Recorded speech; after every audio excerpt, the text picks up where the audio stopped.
Most people assume that when a surgeon suggests going under the knife, it has to be the correct path forward. The physician understands the situation best. The hospital is fully equipped. The forms are ready to sign. Just put your signature down. I once shared that same belief until I began keeping track. Tracking the patients who arrived for standard procedures and emerged permanently transformed. Not improved, transformed. A man who came in complaining of back pain and left completely unable to walk anymore. A woman who made it through open heart surgery only to lose half a year of her life to complications no one had prepared her for. Here's the part nobody explains to you. The more years your body carries, the harder it struggles simply to endure an operation, not the illness itself, the procedure. My name is Dr. Narita, and today I'm going to share the honest truth about 5 surgeries that hide serious dangers for those past 60. Before we dive in, one brief note, because it's relevant to everything ahead. If you're past 60 or you sense 60 approaching, and what you truly want is to extend your years, gain strength, and maintain the independence to control your own decisions for a long time ahead, then give me 10 seconds of your attention. I've taken every piece of guidance I share with my own patients and compiled it into a single straightforward plan. It has already helped countless people thrive after 60. You'll find the link right on your screen. There's nothing to jot down. Simply check it out once we finish here. And if this video benefits you today, do me a small kindness. Hit subscribe, drop a like, and leave a comment. It helps me reach more people who need this message. Now let me pose a question to you. If you took a brand new vehicle and one that's traveled 200,000 miles and subjected both to an identical stress test, would you anticipate matching outcomes? Obviously not. Yet for generations, medicine approached a 70-year-old's body exactly like it approached a 40-year-old's. Identical surgical guidelines, identical recovery timelines, identical expectations. This is finally shifting, but not quickly enough. Here's what unfolds within an aging body once general anesthesia takes effect. The heart must labor more intensely. The lungs need extra time to flush out the anesthetic. The kidneys become sluggish and breaking down medications. And the brain, this is what catches people off guard. The brain enters a temporary state of confusion that can persist for weeks, sometimes months. Medical professionals label this postoperative cognitive dysfunction. And among patients over 70, it occurs far more frequently than most are willing to acknowledge. I want to make something completely clear right now. Age by itself is never a reason to shy away from surgery. I've performed operations on patients in their 80s who recovered more quickly than certain patients in their 50s. Age is merely a figure, but frailty is something else entirely. Frailty is an actual clinical term. It describes when the body's reserves have fallen beneath a dangerous threshold. Approximately 40% of individuals over 75 display signs of frailty. That figure climbs to nearly 60% for those past 85. So here's the real issue at hand. It isn't about whether a person can endure the operation itself, it's whether they can endure what comes after. Those are entirely separate matters, and this difference is about to become extremely important. Surgery 1: open heart procedures performed on frail individuals. Coronary artery bypass grafting, known as CABG, ranks among the most frequently performed major operations on aging adults. The concept is straightforward. Blocked arteries get bypassed, blood flow gets redirected, and for the appropriate patient, the results are excellent. But here's what the pamphlet never reveals. Open heart surgery demands that your heart be stopped entirely. You're connected to a bypass machine, equipment that takes over the functions of your heart and lungs while surgeons operate. For someone 60 years old and physically fit, this is entirely manageable. For a 78-year-old dealing with kidney disease, mild diabetes, and mental decline, that bypass machine becomes a severe strain on every single organ at once. Research indicates that among frail elderly patients, open heart surgery carries a 30 to 40% likelihood of serious complications, stroke, kidney breakdown, lingering confusion, extended ventilator dependence. And here's something that leaves people speechless. As many as 15% of high-risk older patients don't make it past the first 30 days following this operation. So what other option exists? In numerous cases nowadays, there actually is one. It's called TAVR, transcatheter aortic valve implantation, a procedure performed through a catheter that never requires halting the heart or opening the chest cavity. Less theatrical than traditional surgery, but considerably gentler on a body that needs gentleness rather than combat. Does this mean heart surgery should always be declined? Absolutely not. It means you owe it to yourself to ask your surgeon a single question. Could I qualify for a less invasive method? That question alone has the power to change the entire outcome. Surgery 2, aggressive spinal operations. Back pain during your 60s and 70s is nearly unavoidable. I can't think of one patient past 70 who hasn't complained about their back. And the treatment being pushed increasingly often is spinal surgery. Fusions, multi-level decompressions, hardware installed throughout the spine. Now I need you to really absorb this. Certain spinal operations are genuinely essential, no doubt about it. A spinal cord under active compression that's causing loss of bladder control or paralysis requires immediate surgical action. But elective spinal fusion for chronic back discomfort in an aging patient, the evidence here is truly concerning. A significant study published in the journal Spine discovered that among patients over 65, complex spinal fusion resulted in complications exceeding 40% of cases. 40%. And the most frequent complications weren't trivial ones. Blood clots, infections, hardware breakdown, and a condition called adjacent segment disease, where vertebrae above and below the fused section start deteriorating because the spine's natural mechanics have been permanently disrupted.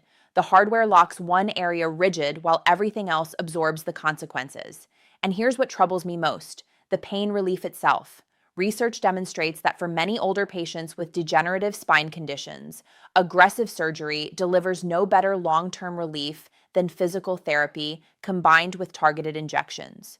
No improvement, yet dramatically elevated risk. A colleague of mine, an exceptional spine surgeon, once told me, "Sometimes the best procedure is the one you skip." I reflect on that statement often. Has anyone ever told you surgery was your sole option for back pain? Share that in the comments. I want to know how many of you have heard those precise words. Surgery 3, extensive cancer removal operations. This topic is the toughest to discuss because hearing the word cancer triggers an immediate, powerful reaction. Remove it, extract it, eliminate it. And I completely understand that reaction. I'd feel identical, but here's what 2 decades in the operating room has taught me. Treatment's purpose isn't merely to eliminate a tumor. Its purpose is to grant the patient additional quality years. And sometimes, not universally, but sometimes major surgery in a fragile older patient achieves the opposite result. Let me offer a concrete illustration. Pancreatic cancer surgery, known as the Whipple procedure, ranks among the most intricate operations in the entire medical field. Surgeons remove the head of the pancreas, a section of the small intestine, the gallbladder, and part of the bile duct. The operation itself lasts anywhere from 6 to 10 hours. In younger, healthier patients, it can save lives. In an 80-year-old dealing with heart disease and diminished kidney function, the surgery might technically succeed. The tumor disappears, yet the patient still dies within weeks from surgical complications, not from the cancer itself, from the operation. This gets termed futile surgery, and it occurs far more often than anyone cares to admit. A groundbreaking study from the American College of Surgeons revealed that nearly 1 out of every 5 elderly cancer patients undergoing resection experienced what's called failure to rescue, meaning a complication arose that the weakened body simply couldn't withstand. So what discussion is worth pursuing? Pose this question directly to your oncologist. If surgery isn't performed, what would watchful monitoring, radiation, or targeted treatment look like for someone at my age and health condition? That single question unlocks a pathway many patients never even realized existed. And sometimes what lies beyond that pathway is genuinely superior. Surgery 4, elective joint replacement in patients dealing with serious illness. Hip and knee replacements rank among the most triumphant surgical innovations ever created. I state that without hesitation. For the appropriate patient, a fresh hip truly revolutionizes quality of life. People progress from barely mobile to actively playing with grandchildren. It's genuinely astonishing. But here's where matters grow complicated for aging adults. The term elective signifies that the procedure is scheduled, not urgent. You have time to reflect, you have time to get ready, and importantly, time to determine whether this moment suits your particular body. Because here's what the data reveals.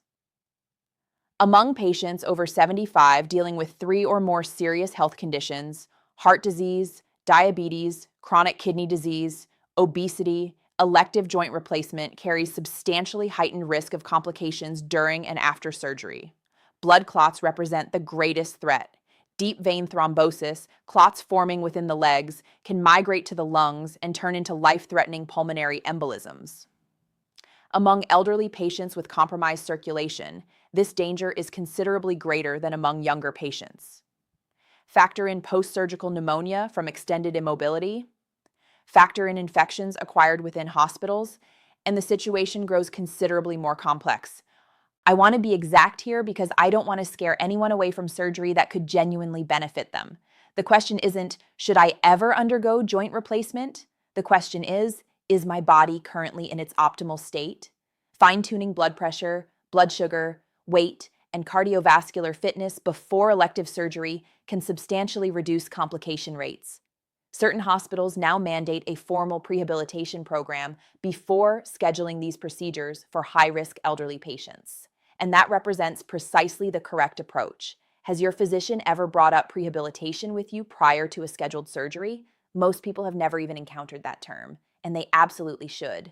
Surgery 5, emergency abdominal operations. Now, I need to pause momentarily here because this one differs from the others. Emergency surgery isn't something you select, it selects you. A perforated bowel, a ruptured appendix, internal hemorrhaging, these circumstances don't wait around for a relaxed office discussion. But here's why it earns a spot on this list. Understanding the risks beforehand, before the crisis hits, transforms how families navigate decisions during those terrifying moments. Emergency abdominal surgery among patients over 75 carries some of surgery's highest mortality figures. We're discussing 30 to 50% in the most extreme cases. Not due to surgical incompetence, but because an aging body under sudden trauma battles on too many fronts simultaneously. The liver, kidneys, heart, lungs, they all suffer impact at once. And the inflammatory reaction that a younger body manages within days can escalate in an older body into something termed systemic inflammatory response syndrome. When several organs begin failing in succession, it's every bit as grave as it sounds. So what can you genuinely do with this knowledge? Two things. First, don't dismiss abdominal symptoms. Ongoing pain, bloating, shifts in bowel patterns in anyone past 60 warrant swift medical evaluation. Catching issues early means addressing them before they escalate into emergencies. That single habit can transform everything. Second, initiate the conversation with your family now, not in a hospital hallway at midnight. Now. What are your preferences if emergency surgery becomes the only choice? What quality of life holds meaning for you? These discussions aren't grim. They're among the most caring gestures you can offer the people who'll be standing in that hallway. All right, we've reviewed 5 surgeries. Now let's discuss what you actually do with this understanding, because knowledge without action is merely worry, and that's the last thing I want for you. Before any significant surgery, whether scheduled or suggested, there are 4 questions every patient past 60 ought to ask. Write these down. Question 1. What occurs if I skip this surgery? A competent surgeon will provide an honest response. If the answer is nothing critical, shifts within the next 6 to 12 months, you have time. Time to reflect, time to seek a second opinion, time to strengthen your health. Question 2. Does a less invasive option exist? Medicine has transformed dramatically over the past 15 years. Robotic surgery, endoscopic techniques, catheter-based treatments, options unavailable a decade back now exist in most major medical centers. Question 3. What does recovery realistically resemble for someone my age and health background?